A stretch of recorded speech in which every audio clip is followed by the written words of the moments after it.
Oh, hello everyone. It's Wednesday, and that means we have another episode packed with AI topics. Google releases Gemini 2.5 computer use model. IBM and Anthropic partner to integrate Claude into IBM's AI first IDE and agent stack.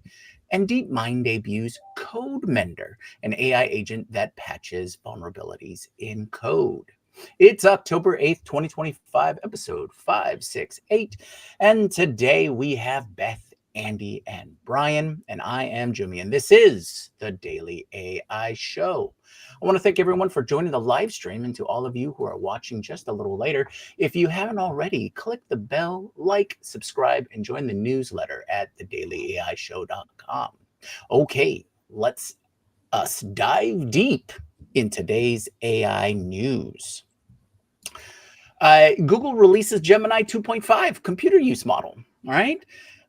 It's a browser control agent via the API that completes UI tasks and posts strong results on web and mobile benchmarks.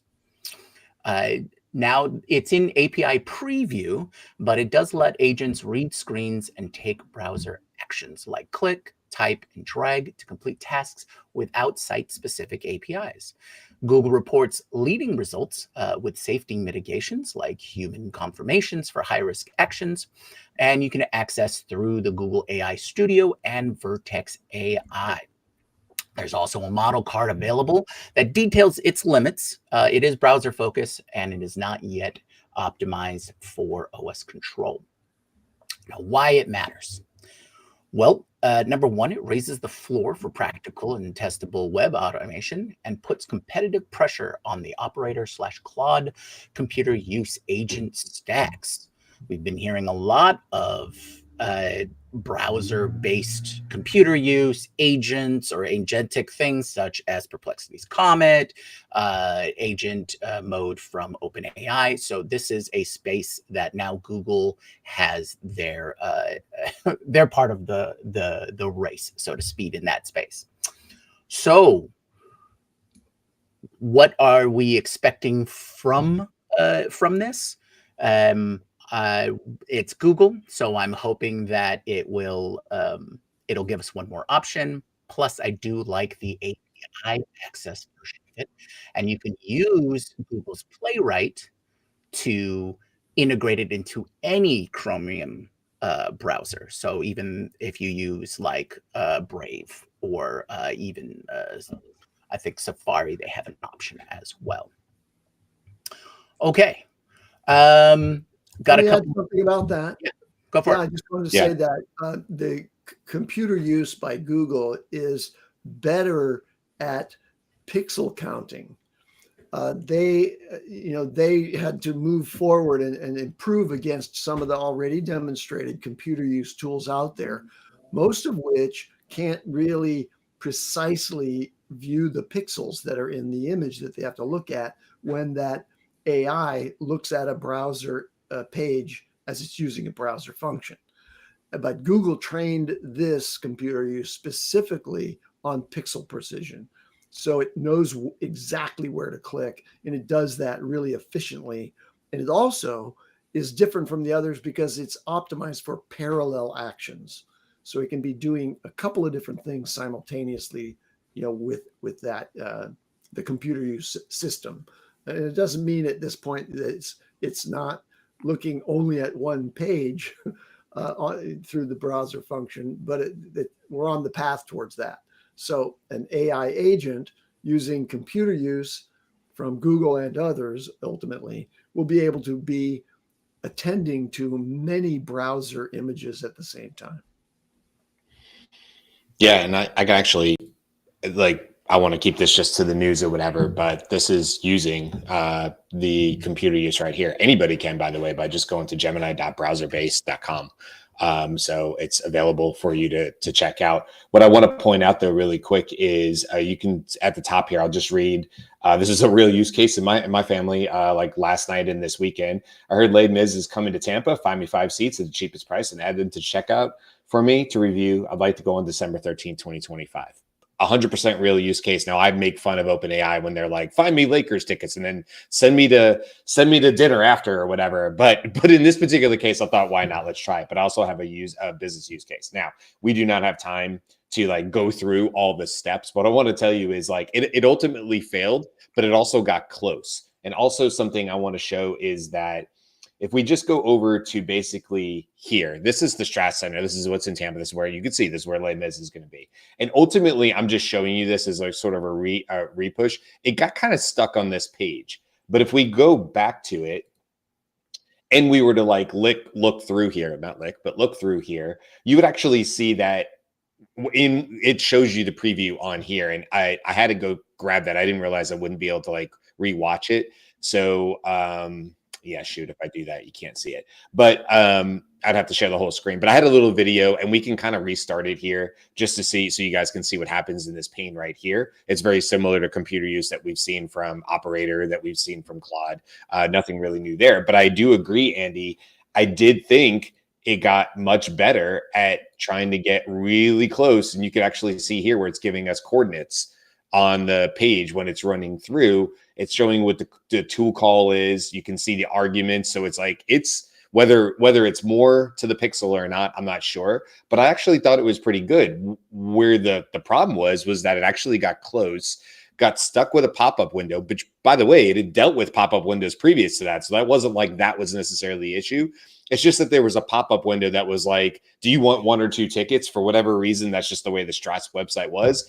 And Google got kind of confused, like with the computer use of like, well, what am I can see the seat chart behind in grade. It even said in here, I can see it grayed out behind the pop-up. And it's like, it sounds like a 5-year-old like walking you through the process and telling you everything they do, which made me laugh. But it's really descriptive about like, I can see what's going on here, but I couldn't get it to do the thing I wanted to do. So anyway, it went back to google.com, tried 3 different ways to do it, tried Vivid Seats. It ultimately told me that it did in fact succeed, but it didn't. It like, now I don't think it could have necessarily put him in the cart for me. I was curious about that. Maybe it could have. There would have been no way though for me to jump in here and actually take over the browser. I'm kind of like just a passive viewer. But again, this is just in browser based. This is not me deploying this through the API. I'll hit restart here. Yep, I figured it might do this. This is what the main page looks like. And if we were just to hit the same exact thing here and hit run, I won't let this run because I know we got to get on to other stuff here. But you can get the gist of it, right? It's just literally pulling up google.com and it's like, all right, I know I got to look for something about Les Mis, and then it would start going through that SEO sort of process. So very interesting to AI use what will probably be one day outdated SEO means of doing things, as opposed to like going directly to the source or somehow finding it faster. But there you go. That's really interesting, Brian. Like, how much time left if we just watched it live? Because this is actually really interesting. Yeah, it's session time. I guess I didn't realize that it would only time out at 5 minutes. That's why I probably didn't get there. Again, I'm not logged in. As far as I know, I'm not logged into my company because you can't see like, unless the B is me. I think that's browser based though. I'm not logged in. So this is obviously literally just a little preview. It's not like I'm paying for tokens for this, but you can kind of see where this is going. And I mean, we can do much more on this down the road. But I also did a use case. I won't spend time on it because I know it's really about the news, but this is very interesting. I think, Andy, you're right. Jyunmi, what you talked about as far as it being, another step in the right direction as far as what Gemini is doing and what Google's doing with Gemini, excuse me. Is it there today? Are you really going to use this for use cases? I also tried to do my typical value props and pain points that you guys are probably tired of me talking about, but that's a big part of sales. And so I said, go to this website, find the value props, go to this company, find the pain points, match the two and make me a table. And it did. It did. It created a whole table kind of just in the results there, but it absolutely said it kept going to the other site until it was like, well, I haven't really found out what the CRO is going to care about. So it kept looking, and then it was like, I can't find the bottom of the page. And then it told me it found the bottom of the page. And then ultimately it gave me the answer. So, I mean, it's like, to me, it's just like a peek into the future of where this is going. Really. But the actual future is not going to be the computer use agent looking at the pixels of the page. It's going to be the document object model thing that we talked about in the previous show, where the computer agent just connects to the page and says, okay, give me the content of this element on that page. Yeah. And it all happens behind the scenes without it having to interpret pixels. Which is why, like, this is that interim moment, right? It's doing that anyway. It's just making a pretty experience for us so that we think that, oh, look, it's gone here and it sees it. Because we can see it seeing it, right? Like that. Yeah. But what's this required to get to the future of DOM, DOM, document object model, is that everybody has to change their websites to provide that information formatting on the page so that the agents can look at it. But good news, the one of the things we'll talk about here is Google's release of their automatic agent that can fix code. Well, it can do the same thing against any web page. So you'll be able probably very soon to convert your web pages to document object model with an agent. So it's very circular here, I know, but we're going to be moving fast. So this is like websites are saying that they people are like putting things on their websites that say don't scrape this, right? So now the Google scraper is going to be like, hey, I'd really like to scrape your website and I can see some code that you should fix and I can give you the fix for that if you just let me have your this is I scratch your back, you scratch mine, please. Well, look, this is every company is going to have to decide for themselves whether they want to be discoverable in the right way inside of Gemini, ChatGPT, Copilot, Claude, right? And that's going to be a decision for every company. And they're going to have to take it as seriously as when they first made a web page, as seriously as when they had to make everything mobile optimized for the same content, as seriously as they do with probably some of these companies thinking about, do I want to create an app in the 80K development kit? Do I want people to be able to call my brand, not Canva and Zoom info, or not Zoom info, but Zillow. And like, those are great, but am I really going to call an Uber from my ChatGPT? I don't know. Probably not me. But if there was a business company and they had a really good app and it had what they provided and I could call that in, well, now what you're doing is saying, hey, I am deciding for myself, the owner of the business, that what we're going to do is we're going to curate this experience to make it really good inside of these GPTs. These are like these prompting and LLMs, right? So that when the LLM does go there, to your point, Andy, it pulls back the information I want it to show, and it's not just randomized to the LLM. Everybody, I think, that's serious about their business is going to have to think in the future here about, what does my website look like? That's still got to be there for traditional SEO. That's not dying tomorrow. You still got to be optimized for mobile, but you also now going to have to be optimized for all these prompt models. Yeah, agents. Yeah, exactly. Better way to say that. Okay. All excellent, great points. I can't wait until I see that websites are created on the fly, personalized to who needs it, whether it be agent or human at the time. Okay, the next story I wanted to bring up, and I'll show this on screen, is IBM and Anthropic partner to advance enterprise software development and proven security and governance. So essentially, IBM has their own IDE, and that's integrated development environment. And they partnered with Anthropic to put Claude code into that IDE directly. So there's a couple of things that they're highlighting here. Number one, they imagine that it will improve coding responses and coding times and things like that. But the big thing here is security. So a big question for enterprise is the data secure? Are we in compliance with everything, whether they handle PII or not?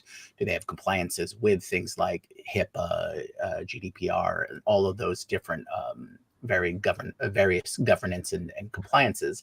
And so IBM is touting that this partnership is going to make their IDE AI first and that it's going to be security. The security process is going to be put through at the highest levels.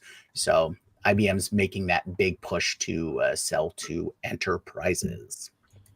So, what are we going to see here in the future on this, or potentials? Now, I imagine that IBM's position is going to allow for easier adoption by enterprises. It does have those laurels and recognition, and it's got the chops, so to speak. This might be an easier way for enterprises to integrate into their SDLC or their software development lifecycle. That IBM's now kind of coining the term of ADLC, or agentic or agent development lifecycle. So we'll see what comes out of that enterprise approach and enterprise integration of the software development tools. Cool. I got a news story, but I know we haven't Beth, I don't even think we got around to news stories for you. So I'll pause, or I can hold, but I do have some more if we have some time. Yeah, excellent. Beth, what do you got? So my news story is about GPT-5 being used for deep math concepts, deep science concepts, and in fact, just this week, let me go back and see if I can grab his name, because I thought we were going to move on, but here we go. So Pata Invani Civilli posted about GPT-5 Pro, finding this very deep concept. It is a counterexample to the NICD with erasures majority optimality. And it's part of the Simon's list. So all of that to mean there are really intensive, deep thought kinds of math problems, science problems, those kinds of things. And clearly there are people who periodically toss them at the best model, right? The best new model that comes out, like, hey, what do you think about this? And this is one that humans got to a place where they predicted what it would be, but they could not prove it. And this GPT found the proof. It was actually not in the direction where humans were supposing it would be. And the content is like messy data. When you have messy data, what are the predictions that can come out of that? I'm probably saying that wrong, but that's what it is. So it's like a deep, messy content. And how do you create probabilities out of that?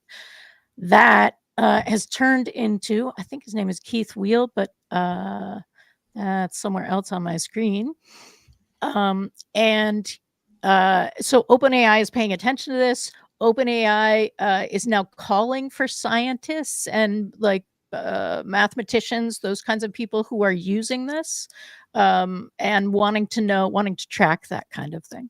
So OpenAI is also interested in AI in science, generated by the people who are just using the regular models, because OpenAI has had relationships with scientists before, right? But they're just like, hey, are you doing cool stuff? Let us know, because we really want to know. All right. I want to weave off of that because this is also about AI and science. In the news, remember how short while ago it was that we were all casting shade on Google? Well, Google just won the Nobel Physics Prize. Okay. So there's 3 people who were yesterday given the Nobel Prize in Physics for work on quantum tunneling that was done 40 years ago. But it's so important, to the advancement of quantum computing now, that they've now been kind of given that. I think this is not the first time that a Nobel Prize has been awarded for something that wasn't happening this year. But it's very interesting that, it's 3 different professors who are now all connected to Google. Okay, so British-born Clark is a professor at Yale University. There's a second guy, Devoret, a Frenchman, who is a professor at University of California, or he's at Yale University, rather. And he is currently the chief scientist at Google Quantum AI. Okay, so all the person who just won, one of the three people who just won the Nobel Prize in Physics, which is really the top prize, right, in the Nobel system. The head of quantum AI at Google is one of those people. And then this is all of them have ties to Google, obviously, because of this collaboration among them and so on. But what's really interesting is that one newsletter that I read today about it gushed that this experiment built around Josephson junctions proved that quantum behavior can be engineered, not just observed. And that validation is exactly what investors needed before funding the next wave of quantum startups, as if this is news, right? I mean, the work that they're getting the Nobel Prize is so old, right? But it really was foundational to everything that we see today in computing, not just quantum computing, because quantum just refers to the tiny parts that are inside the atom and how they behave. And that one of those tiny parts, by the way, is the electron. So being able to engineer things using electrons, back 40 years ago, these guys demonstrated that with their Nobel Physics Prize winning research. That's really cool. I could do a 60-second or less one. I even have it queued up. Jimmy, you ready for it? Here we go. Mr. Beast is scared. Does that mean the rest of us should be? Okay, Mr. Beast is saying scary times, and he's saying that on a Monday, the creator posted his concerns on social media where he openly wondered how AI-generated videos could affect, quote, millions of creators currently making content for a living. This is in reference to Sora 2, which quickly hit #1 on the App Store. There's been a lot of talk this week about Sora 2. What I want to actually pull up as well, though, is to say go check out Casey Neistat. If you don't know who he is, he's one of the OG, kind of like a Mr. Beast, but one of the OG YouTube creators. You can see he has 12.6 million subscribers. I honestly wasn't into him way back. It was like the creators I used to watch used to talk about him all the time. He was their OG, right? So, but we'll look at this video from 3 days ago. Sora, the AI TikTok clone, will slop in creativity. Casey does a wonderful job. He's a great storyteller. You can see this is a 7-minute video. I'm overly impressed by his ability to tell a full story in 7 minutes because I don't think I have that skill set. But go check out his latest video. Like I said, 3 days ago, Sora, the AI TikTok clone, will slop in creativity because they're both talking about the same concept here, which is that, are people just going to decide that something like a Sora, if you go on the Sora and I'm watching Tupac and Mr. Rogers videos, those are real things. Go check it out if you like. They make me laugh. Is it going to replace what Casey does? Is it going to replace what Mr. Beast does? For me personally, I mean, I think there's a place where it fits in and it's just for entertainment or whatever. But my point is, you got major original YouTube players here, both openly talking about what does this mean? What does this mean if AI can just create endless videos that are either entertaining or otherwise, but maybe they're also educational in the future? Maybe I'm able to, in a quick 1, 2, 3 of a prompt, put something together that looks like something National Geographic built, but it was on a topic I thought was interesting. And then Andy watches that and goes, I didn't know that was going on with polar bears. I found it to be very interesting, but I only spent 30 seconds to create it. But now times that by 1 billion people every single day being able to do the exact same thing. Number one, how does my content reach Andy? And number two, does it just add to the slop? So big people here concerned about what this means. Go check out what Mr. Beast said in his social media video, and go check out Casey Neistat's last video, because he did more in 7 minutes on there than I probably just did in 60 seconds because he's way better than I am. So that's it. That's all I want to share real quick.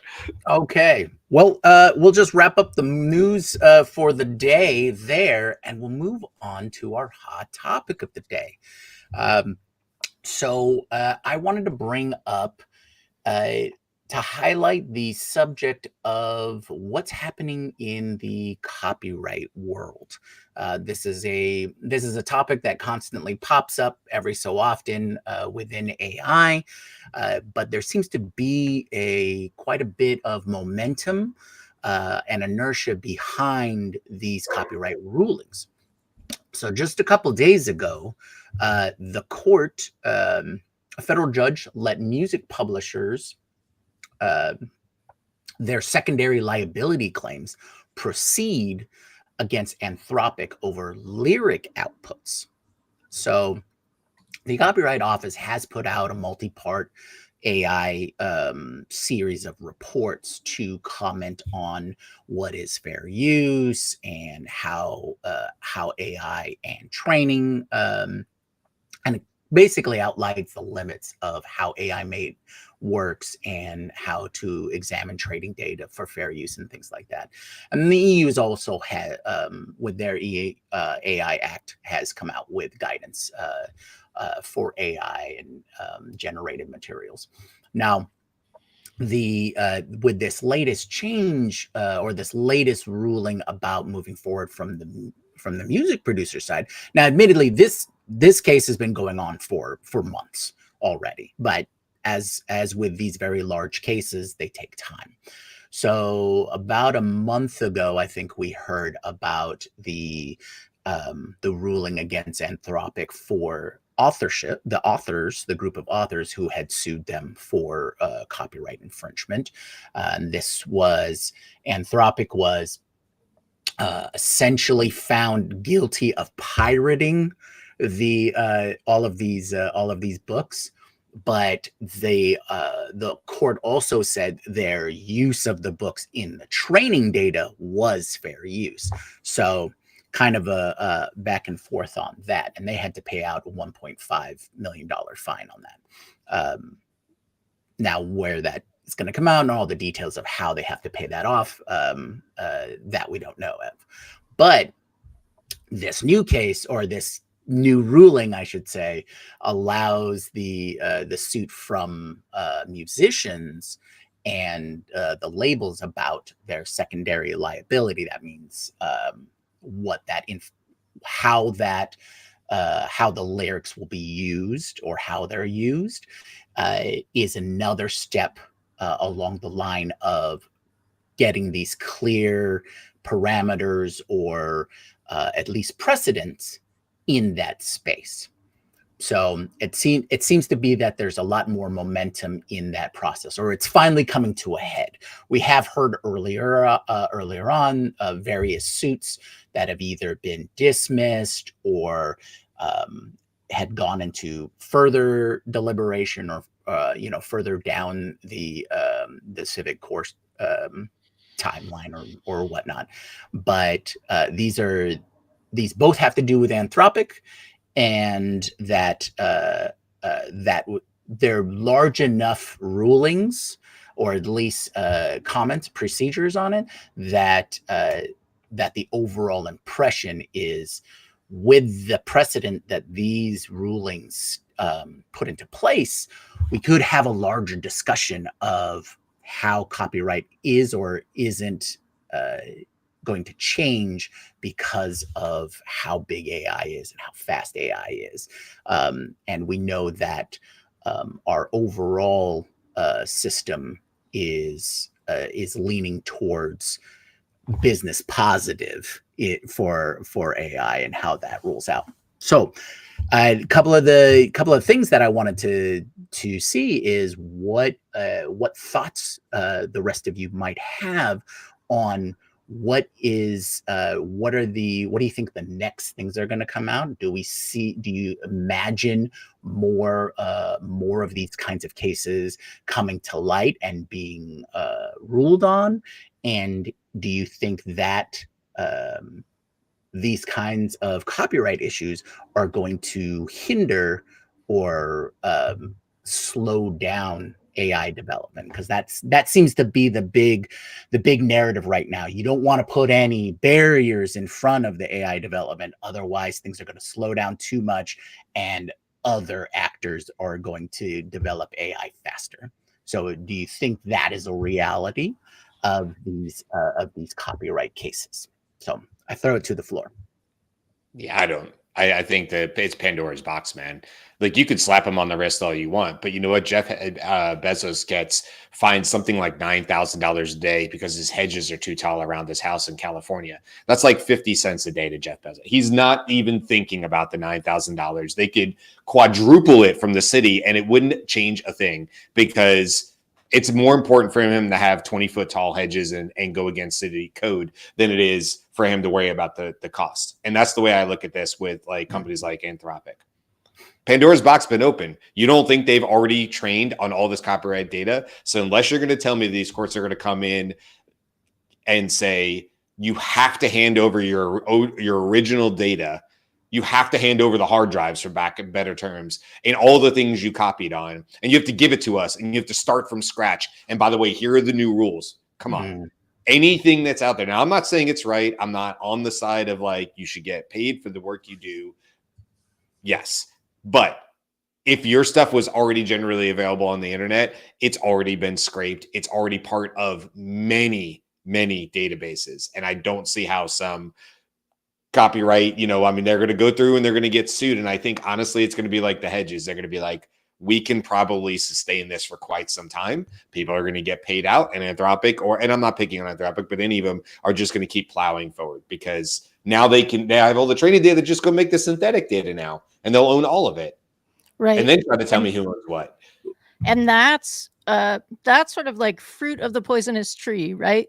The point of being able to track something as a violation involves actually being able to identify this was included, therefore this happened.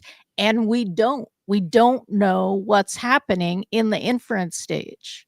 Right. So yes, there's a correlation. And there's a strong correlation, right? Like, this was in the training data, and when you asked for it to reproduce something, it reproduced it. Like, that is definitely a thing, but you can't identify what the cause was. And I think that's going to be a problem, because the next piece is now we're going to separate even more. The next piece is the synthetic training data. The training data based on the original. We're not using the original now. Now we're doing this.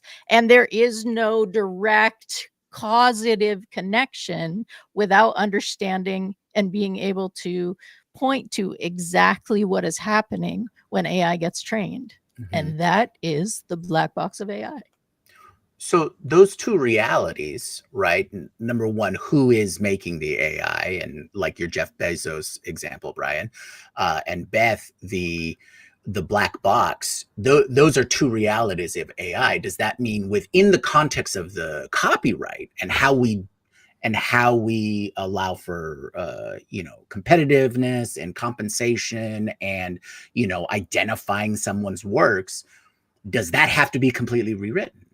I guess that's the biggest, if we frame it from the copyright angle, what has to be done? Or is there anything that can be done? Is it has to be chucked out and we have to have a new system?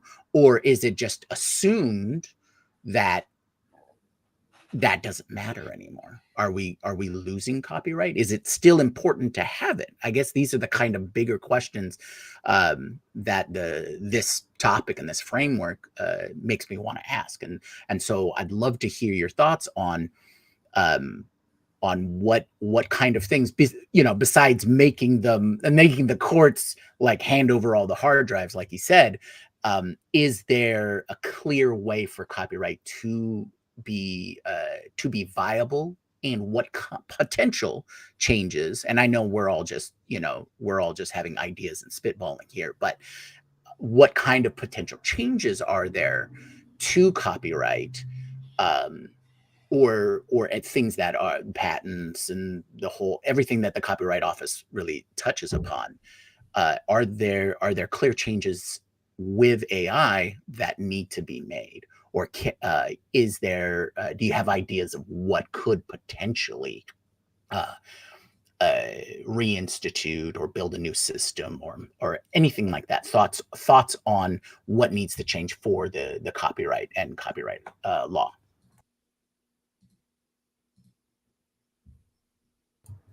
Well, I think it could go in a couple different directions. One is there is a direct connection in human usage, right?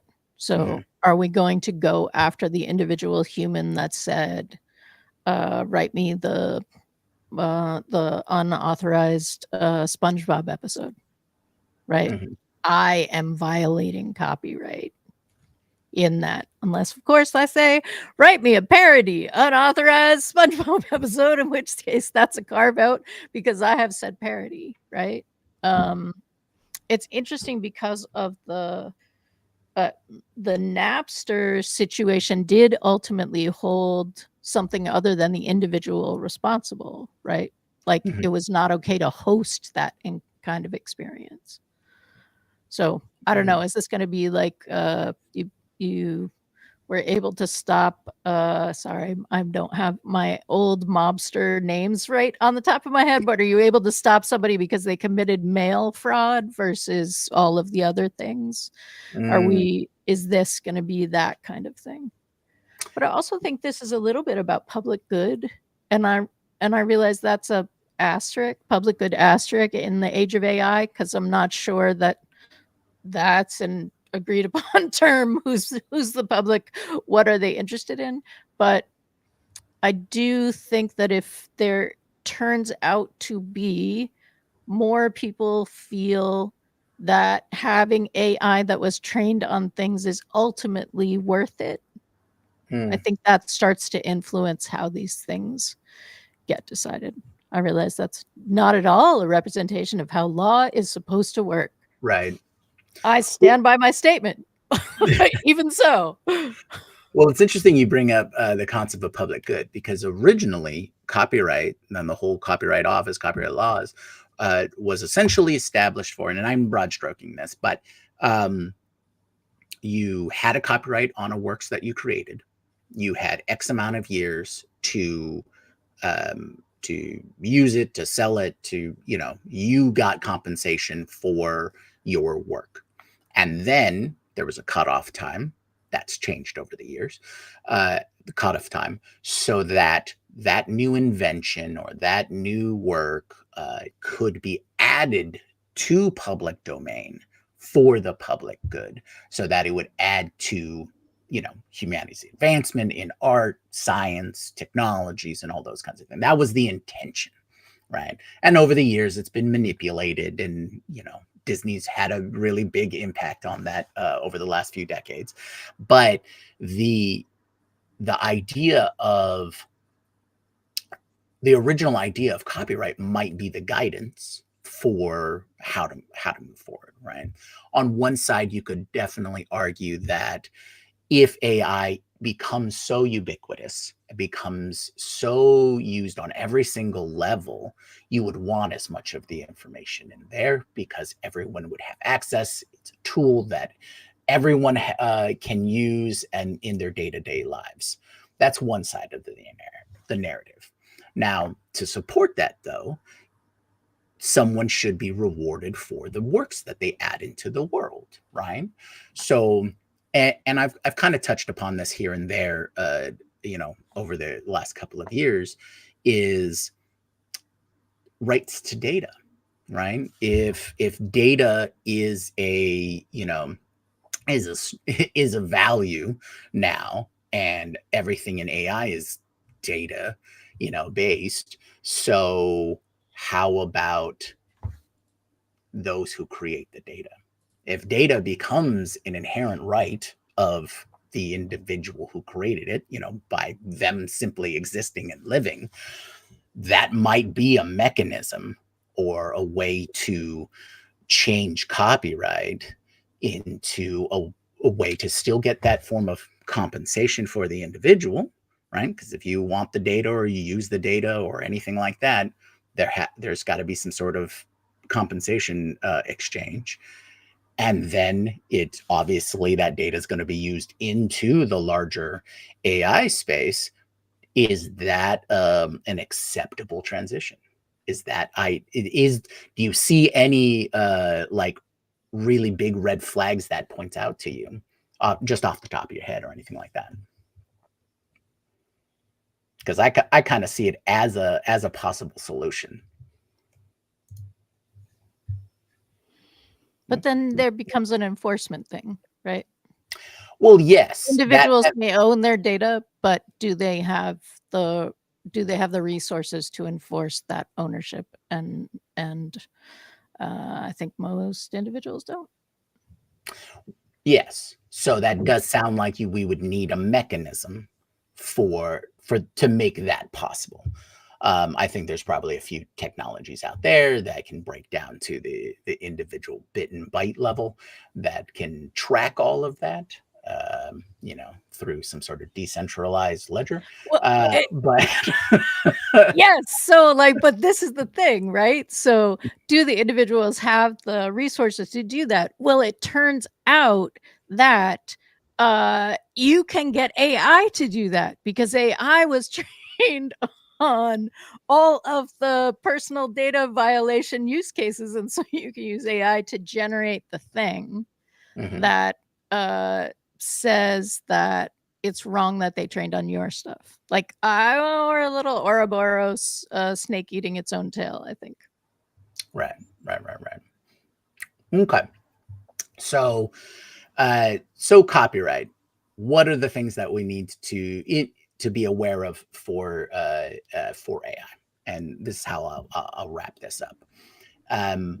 Number one, with the advancement of AI, the speed in which this technology has been implemented, and what we're starting to see the courts finally catching up with for a determination, it sounds like we're starting to go into the ask for forgiveness phase, right? A lot of the large tech companies, Silicon Valley approach to things are don't ask for permission, ask for forgiveness. So now I think we're going into the ask for forgiveness stage. That's the 1.5 billion that Anthropic was told to pay out. That's this latest case about the music lyrics. And I think we'll start to see more and more of those come out. How effective will they be? I think Brian's right. I think they're Jeff Bezos hedges, right? And until there's until these fines and these rulings are really in place to actually hurt as opposed to just resolve, then we'll probably just see more and more of these kinds of payouts. It might be like an insurance agency thing. It's a cost of doing business. The ROI is, hey, Anthropic says, okay, we're going to pay 1.5 billion. We're worth 183 billion. So, and we don't have to pay that out more than one tranche per year, divide, for the next 10 years. What does that really come out to? Now we're just talking for a few million each year, right? So is it really going to affect him? And this could just be the cost of doing business, like I said, the day to day. All right. So now on to our next segment. I was going to wrap it up with some Q&A. Does anybody have any particular questions they wanted to answer? Otherwise, I was going to pose it to to our chatters. No? Okay. All right. So I guess what we'll do from here is, let me pull this up real quick. Sorry. What I wanted to do is make sure that everybody knows that we are starting to draw questions from our community. And so if you have any burning questions to put it into the community. If you haven't already, please join us at the Daily AI Show community.com. Throw in your questions there, and we will be bringing them, answering them on the show over time. Okay, so I think we can wrap up there for today, unless there was any pressing things that people wanted to speak upon. Brian, did you bring us Toolshare? Oh, I totally forgot about Toolshare. That's my mistake. Did I'm you, so sorry, everybody. No, It it was- completely blanked my mind. I thought Brian, there if was you- a tool share. So Yeah. I brought up Gemini earlier and ran through that in news. I didn't know if I had known there wasn't a tool share, I would have done the Gemini Gotcha. thing. I do Yeah. actually have a tool share. I just completely I blanked have on one that. too, in Oh. case yours is short. Okay, cool. Perfect. All right. Sorry, everybody. Just getting my sea legs here. All right. So let me share this tool share that I've got already set up. And here we go. Okay. So the tool I wanted to cover is it's a tool that came out a little while ago. But they've just come up with their latest version or model. So I figured this would be a good time to. And it's called Meshy.ai. And let me go ahead and pull that up on screen. All right. So Meshy Meshy is specifically about they can transfer or change images to 3D. So if you can see here, they've got image to 3D, text to 3D. You can create AI textures. You can create images directly. And it does look like they've added a couple more features here for 3D to image. So if you already had a 3D model, you can convert that into specific images. And I haven't played around with image to video yet, but it does sound interesting. So what Meshy does is primarily it takes your image and then creates a 3D model. So here, if you've seen it before, I created a simple 3D-esque cartoon image, sort of me, through some work when we were working on Higgs field. And I popped that into Meshy. And for Meshy, it created this 3D model from my flat 2D image. Now you can see that it does keep the basic forms and the basic shapes. There is some discrepancy around the face, and that might just be I need to use better images. Now, who is Meshy for? Meshy is for 3D artists. Meshy are for game artists. Anyone who wants to create 3D files, right? So whether they're using it to build out 3D virtual worlds, or if they were looking to 3D print. And so you can see here that they do have a print option to integrate directly into Bamboo Studio. And Bamboo Studio is part of the Bamboo 3D printers. So they have a direct integration with that. But you can also download in various formats. So if you are familiar with the 3D world, you'll recognize Blender files, STLs, 3MFs. These are different file types for 3D images. Now, I'm going to go through a couple of different aspects, but not going to go too deep into a demo here because number one, they do take quite a bit of time to render. We're talking the 5 to 10 minute range for each iteration. And I am using the free version right now. So you can increase your priority for rendering and, of course, the number of credits that you have to produce your different models. So I did go through and I did try and run a texture based off of this image to put onto this model. And this is what I got. So not the prettiest thing of how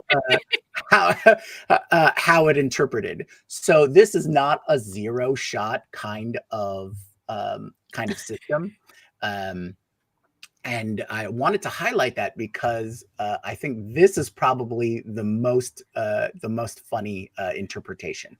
You can even animate, right? So they have different kind of animation poses and sequences already built into their library. So you can apply that to the model that you generate, but you have to go through this rigging process. So the rigging process is these are basically the two types. So are you a humanoid shape or a quadruped? So when I go through the rigging process, you can see I have to match up the height, and these are the different points, and you can see they kind of are all over the place. So when I went through when I initially went through the rigging process, I wanted to see what some of the standard rigging is, and one of them is walking and running. And this is what I got out of my image. So you It's can a look, man. right, exactly. So if you don't, it's really sobering to know that if you're going to mess with anything that's 3D modeling, that you need to give the classic safe poses. If you've ever heard of a T pose, right? Because this image really came in from here, this image here, it has the arms crossed already. And because I had that arms crossed, it didn't know what to do. That it didn't know how to rig it. So just I make mistakes so you don't have to when you when you start working on it. But Meshi is a very easy to get into the 3D space. So before these very easy AI tools for 3D, you had to use very complicated software. We're talking about like Maya, Cinema 4D, even Blender, right? It required you to bring in your textures, bring in your images, pose your characters, have, thousands or millions of polygons, and really shape out that model by hand, for lack of a better term. And it came out, it would require a lot of time. Now, those tools have improved over time, so it's a lot easier if you have that knowledge. But if you don't know anything about 3D, this might be your entry point. Very low barrier, very easy to just generate an image or upload an image and get a model rendered. Through some trial and error, you can eventually get something good out of this, but it will take time. And again, it's not a zero shot kind of situation. Now, pricing. So pricing is a little, here, I'll just hit upgrade. There we go. So pricing is pretty much what you would expect from any of these specific AI tools, generative tools. So they give you a free tier so you can try things out, but essentially their pro tier, which is their first tier up, is where they expect it. And that's about, if you buy the annual, $15, if you go month to month, $20. A model generation does cost 20 credits. So kind of use that to factor in. So pretty much texture costs, model generation costs, pretty much any kind of generation is going to cost you, but a single model generation was 20 credits. And with the first tier of their pro plan, you get 1,000 credits per month. On the free tier, you get 100 credits per month. As you can see, there are limitations of what you can do if you're not on the paid plan. But if you just want to dip your toes into trying to create 3D textures and 3D models, this is a real easy and low barrier way to do it. Okay, that's pretty much my tool review on this, or my tool highlight. Do you have any questions before we move on? No. Okay, cool. Awesome. Thank you very much. All right. We do have a few more minutes, Andy, if you do want to share your tool highlight. I think I'll hold it off and add it in tomorrow, because we only have a couple of minutes left, and instead of going over, I want to do a nice presentation of this, because I think it's very relevant. It has to do with the big news of this week, which is OpenAI's release of Agent Kit, which is a heavyweight, robust system for enterprise agentic workflow orchestration and development and publication. There's an alternative. I'll demonstrate it tomorrow. Oh, Yeah. awesome. And All right. I've got our hot topic tomorrow. What do you think about animating the dead? Come and see what we think tomorrow. Okay. Well, then I will officially, for real now, close up the episode. Thank you so much, everybody, for joining us. A big thank you to everyone in the chat, our viewers, and of course, our subscribers. Like I said before, if you got a burning AI question, join our Slack community and post it in the channel Ask Das, and we'll answer your questions on a future show. Again, this is new for us, so bear with us as we get this up and running. So just head over to dailyaishowcommunity.com to sign up, and we'll see you all tomorrow. Aloha.